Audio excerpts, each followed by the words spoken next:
Dan berikutnya sekarang tentang literasi. Silakan Bu Pratiwi. Saya Bapak dan Ibu masih selamat. Di sini saya akan menampilkan sedikit tentang KKM literasi. Jadi berkaitan dengan asesmen dan dijelaskan oleh Bapak Nove, kemudian KKM literasi sudah disampaikan juga oleh Ibu Lisa. Selanjutnya saya akan menyampaikan tentang literasi. Berkaitan dengan literasi tentu tidak jauh dalam konteks membaca teks seperti itu. Dan literasi membaca itu anak-anak ataupun peserta didik diharapkan mampu memahami teks, memahami bentuk-bentuk yang tertulis, kemudian mereka dapat membangun makna dari teks dalam berbagai bentuk. Nah, dalam literasi membaca ada 3 hal yang terkandung di dalamnya. Yang pertama adalah konten, proses kognitif, dan konteks. Dalam konteks itu ada teks informasi dan teks sastra. Untuk teks informasi, perbedaannya dengan teks sastra adalah dalam teks informasi menyajikan teks yang faktual, kemudian dalam teks sastra menyajikan teks fiksi naratif. Nah, untuk penyajian soal nanti ketika memasukkan teks informasi baik faktual maupun teks sastra yang bersifat imajinatif, naratif, kita wajib menyertakan sumbernya di bagian akhir. Dan alangkah baiknya jika kita mengambil sumber tersebut tanpa mengutip sepenggal-sepenggal agar konten teks itu utuh. Jadi kita nanti dari satu teks bisa mengalir menjadi beberapa tipe soal. Karena ada 5 tipe soal dalam asesmen kali ini, yaitu pilihan ganda kompleks, menjodohkan, isian singkat, dan uraian. Di sebelah kiri layar itu ada contoh teks informasi, di sebelah kanan ini adalah contoh teks sastra. Jika dia berkaitan dengan informasi, menyajikan fakta. Kalau ada fakta, bisa kita lihat dari bisa kita lihat dari unsur 5W+1 hanya seperti unsur berita. Kemudian jika kita lihat dari teks sastra, tentu dia sebuah narasi. Kalau dia narasi berarti ada alur, ada tokohnya, berarti ada pelakunya siapa, dan ada peristiwanya. Untuk kelas 11 itu ada kurang lebih 70% untuk teks informasi dan sastra 30%. Berarti didominasi oleh teks informasi. Yang kedua itu adalah kognitif. Untuk literasi, yang pertama adalah menemukan informasi. Kata kuncinya di sini bisa mencari, mengakses, dan menemukan informasi tersurat dari wacana. Jika tersurat berarti yang ada dalam wacana. Kemudian yang kedua, interpretasi dan integrasi. Memahami informasi tersurat dan tersirat, memadukan interpretasi antar bagian teks untuk menghasilkan inferensi. Berarti kita mengambil bagian-bagian teks tersebut menjadi sebuah simpulan, menghasilkan inferensi, sebuah simpulan. Kemudian yang ketiga itu adalah evaluasi dan refleksi. Di bagian ini, peserta didik mampu menilai kredibilitas, kesesuaian maupun keterpercayaan teks, dan mampu mengaitkan isi teks dengan hal lain di luar teks. Misalnya, mengaitkannya dengan pengalaman pribadinya, mengaitkannya dengan lingkungan sosial yang ada di sekitarnya, ataupun jika dia teks sastra, mengaitkannya dengan keadaan ketika cerita itu dikeluarkan, dalam situasi dalam cerita itu.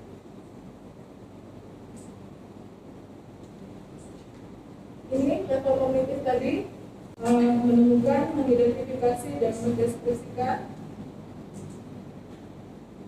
Level memahami, mengevaluasi, dan merefleksi. Ini distribusi soalnya. Untuk kelas 11 menemukan informasi 30%, memahami 40%, mengevaluasi dan merefleksi 30%. Ini untuk skala nasional, sistem nasional. Dan yang ketiga itu adalah konteks. Konteks ada 3, personal, sosial, budaya, dan saintifik.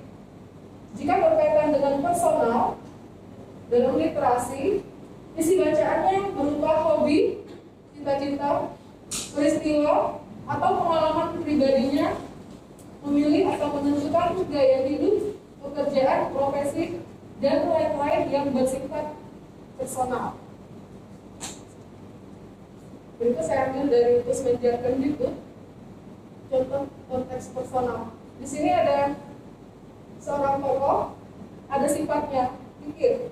Kemudian di dalam cerita ini ada alur yang mengalir. Alurnya itu menunjukkan bahwa pikir ini tidak mampu memanajemen lah seperti itu. Jadi akibatnya apa yang disimpannya itu malah hilang dan seterusnya. Nah, contoh soalnya kita bisa mengukurnya dari kemampuan menemukan kembali informasi. Berarti ini C2. Jadi bacalah pernyataan berikut dan berilah nomor sesuai dengan urutan kejadian di dalam bacaan. Berarti di sini menemukan kembali informasinya, kita sudah membaca teks tersebut, kemudian kita mengetahui alurnya bagaimana, tinggal kita memberikan penomoran di mana di bagian setiap pernyataan yang ada di bawah. Jadi kita tinggal memberikan nomor. Ini contohnya. Untuk konteks sosial budaya, teks ini memuat informasi yang mencerminkan nilai-nilai sosial budaya. Individu diharapkan mampu mengenali dan memahami kondisi dan gejala-gejala sosial budaya di dalam maupun di luar lingkungan. Saya ambil contohnya tentang eksplanasi, kesenjangan sosial. Ini berkaitan dengan sosial. Soal yang dipilih di sini C5. Dia mampu memberikan pendapatnya, gitu, disertai alasan. Seorang pengamat mengatakan bahwa akhir-akhir ini media sosial berisi berita kaum sosialita yang menunjukkan gaya hidupnya. Maaf, ini ada salah penulisan. Setujukah Anda dengan sikap sosial tersebut jika dikaitkan dengan dampak pandemi bagi masyarakat yang kurang mampu?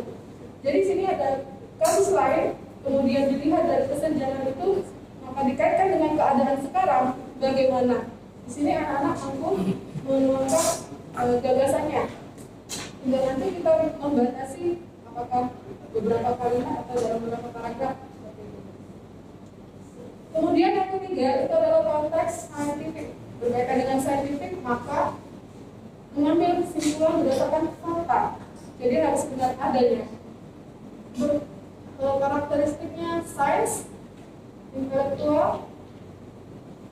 Kemudian isi bacaan pada konteks ini dapat berupa ilmu ruang angkasa, ilmu medis atau obat-obatan, kandungan gizi, ilmu fisika, cuaca atau iklim, gejala alam, ilmu biologi, dan lain yang terkait dengan ilmiah dan teknologi. Dengan demikian, di sini kita bisa sedikit membayangkan bahwa konteks saintifik dalam literasi bisa menyusup ke beberapa bidang studi seperti itu. Nah, kami mengambil contoh sederhana. Di sini ada gambar ikan, ada judulnya manfaat makan ikan.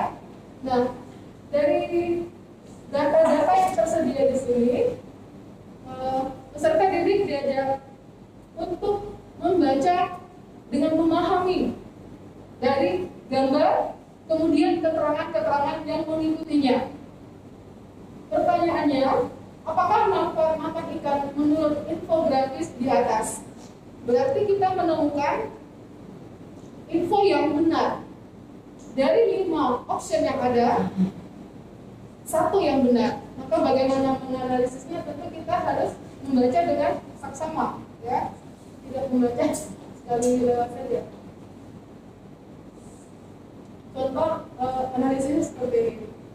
Pilihan B tidak tepat karena kandungan ikan yang lebih banyak dari udang adalah omega 3, bukan vitamin B. Dan seterusnya, jadi ada kata kunci di pilihan C itu hingga usia 3 tahun, terutama 10 hari pertama. Nah, itu semua dikumpulkan dari kata kuncinya itu sesuaikan dengan gambar dan infografis yang ada, maka jawabannya itu adalah A, mengandung nutrisi yang diperlukan oleh tubuh. Karena yang untuk B sudah terpatahkan, yang C juga demikian, yang D itu dia bukan memperbaiki tapi memproduksi, itu maknanya berbeda. Lanjut ke literasi membaca. Nah, di sini ada subkompetensi dari kompetensi literasi membaca. Yang pertama, menemukan informasi. Subkompetensinya mengakses dan mencari informasi dalam teks, mencari dan memilih informasi yang relevan, memahami. Subkompetensinya memahami teks secara literal, menyusun inferensi, membuat koneksi dan prediksi, baik teks tunggal maupun teks jamak. Kompetensi yang ketiga, mengevaluasi dan merefleksi. Subkompetensinya menilai kualitas dan kredibilitas, menilai format penyajian, merefleksi. Jadi di sini ada menilai itu mengevaluasi, kemudian merefleksi. Teksnya kompleksitas, formatnya kompleksitas dan format, genre, tema, materi. Jadi dipilah-pilah.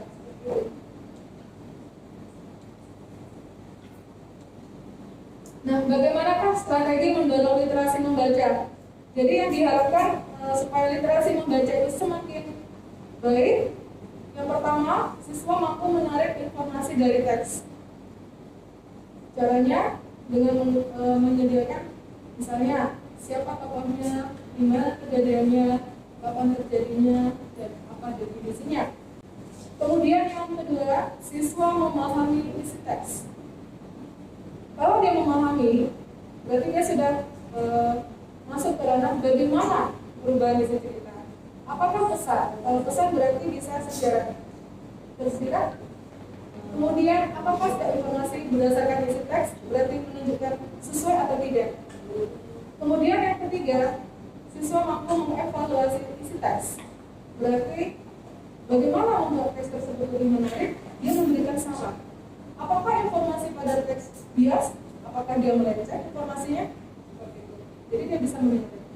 Kemudian yang keempat, siswa mampu merefleksi isi teks pada hal lain di dirinya.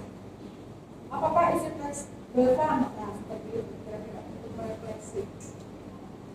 Tingkat kompetensi literasi membaca ada 4. Yang pertama, perlu intervensi khusus. Di sini murid belum mampu menemukan dan mengambil informasi.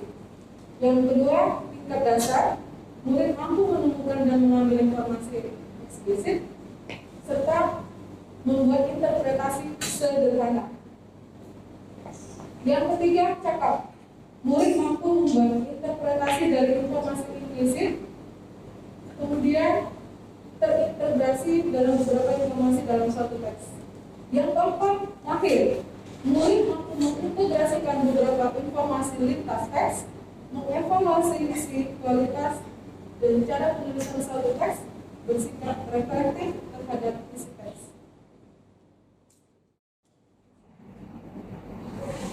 Berikut contoh soal untuk kontennya teks informasi, konteksnya sosial budaya, kompetensinya menemukan informasi, subkompetensinya mengakses dan mencari informasi dalam teks, rincian kompetensi menemukan informasi tersurat, bentuk soal pilihan ganda.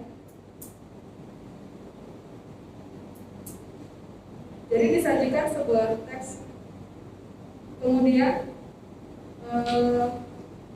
ini levelnya level 6. Level 6 itu untuk kelas 11 dan kelas 12 Bapak Ibu. Saya bawa kembali, maaf. Nah, di sini ada kata ada pertanyaan, mengapa Thucydides dipaksa ke pengasingan?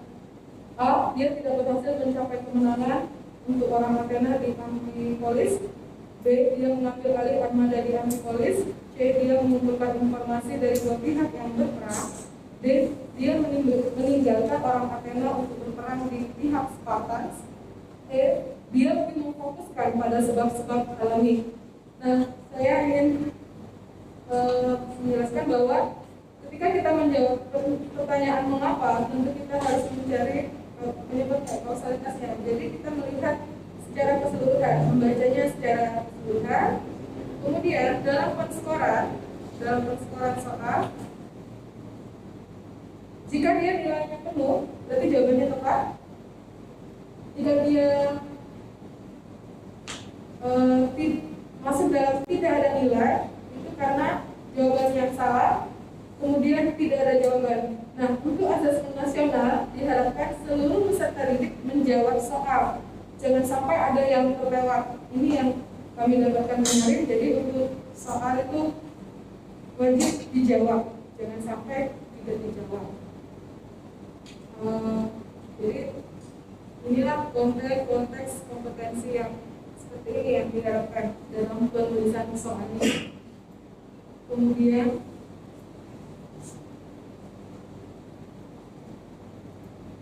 ini contoh KPP-nya mungkin masih belum begitu sempurna.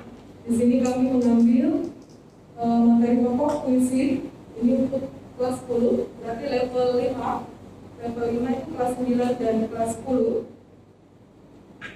Untuk literasinya, dalam kegiatan pembelajaran, di sini di dalam pendahuluan sudah di media classroom peserta didik merespons salam dari guru, menerima persepsi dan menerima informasi. Nah, sebagai stimulus dalam literasi, siswa peserta didik menyimak pembacaan puisi karya Sastra di laman yang tersedia. Nah, setelah dia menyimak itu, baru kita masuk ke dalam pembelajaran. Jadi setelah dia menyimak pembacaan puisi, dia tahu apa yang diharapkan dari puisi tersebut. Baru masuk ke dalam pembelajaran, guru menjelaskan di PowerPoint-nya, dan kemudian peserta didik berdiskusi mengenai unsur membangun puisinya, gitu. Dan bergantian mengutarakan pendapatnya, dan di bagian akhir dalam kesimpulan, peserta didik menyimpulkan hasil analisis unsur membangun puisinya. Nah, untuk rubrik penilaiannya itu ini.